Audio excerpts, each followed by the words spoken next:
Imagine leading armies across continents before your 30th birthday.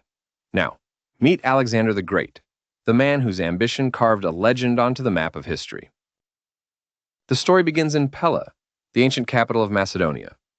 Alexander was born into royalty, the son of King Philip II. From a young age, he showed a mind as sharp as a sword. Taught by the philosopher Aristotle, Alexander learned more than battle tactics. He absorbed art, science, and philosophy, fueling his vision for something greater than his small kingdom. His relationship with his parents shaped him, his father a fierce conqueror, and his mother Olympias, who believed Alexander was destined for greatness. At just 18, Alexander commanded a wing at the Battle of Chaeronea. His leadership shone, even when facing seasoned warriors. Soon after, a twist shook the kingdom. King Philip was assassinated. The young prince, only 20, became the king of Macedonia. Enemies immediately doubted him, but Alexander stamped out rebellion and united the Greek city-states, with both diplomacy and iron will. With Greece secure, he looked east. The mighty Persian Empire awaited, a giant seemingly untouchable. Alexander sought to be more than a king. He would be a legend. He crossed the Hellespont, a symbolic act signaling his intent to conquer Asia. His armies were outnumbered but never outthought. At Granicus, his first battle in Asia, he faced Persian satraps. A river crossing under a hail of arrows turned into a stunning victory for the Macedonians. The march continued.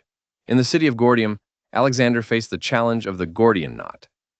Prophecy said whoever could untie it would rule Asia. Alexander sliced it in half with his sword, embracing boldness over tradition. In Tyre, a city on an island, Alexander's men built a causeway to breach the unbreachable walls. After 7 long months, the city fell. Memphis, Egypt, welcomed him.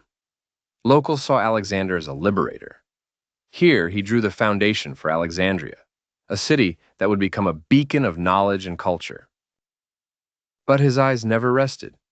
At Gaugamela, outnumbered again, he delivered a final crushing blow to Darius. Alexander claimed the Persian throne. Not all was conquest.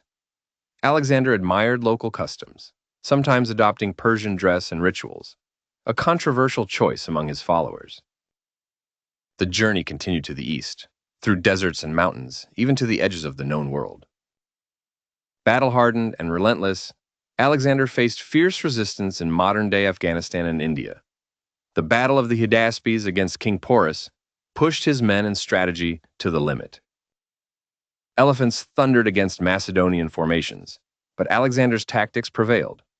Even in victory, he respected Porus and treated him with honor. The further he marched, the more his own men wavered. Worn by years of campaigns, they finally refused to go farther at the banks of the Hyphasis River. Turning back, tragedy struck. Alexander lost his closest friend, Hephaestion, shattering his spirit. Back in Babylon, rumors and intrigue brewed. In 323 BCE, suddenly Alexander fell ill. Some say he was poisoned. Others blame malaria or typhoid. Within days, the conqueror's life ended, not yet 30 years old. His empire stretched from Greece to Egypt and as far as India, a patchwork of cultures united by his legacy. Cities named Alexandria blossomed across continents, and Greek influence infused language, architecture, and thought worldwide. Yet with Alexander gone, his empire fractured.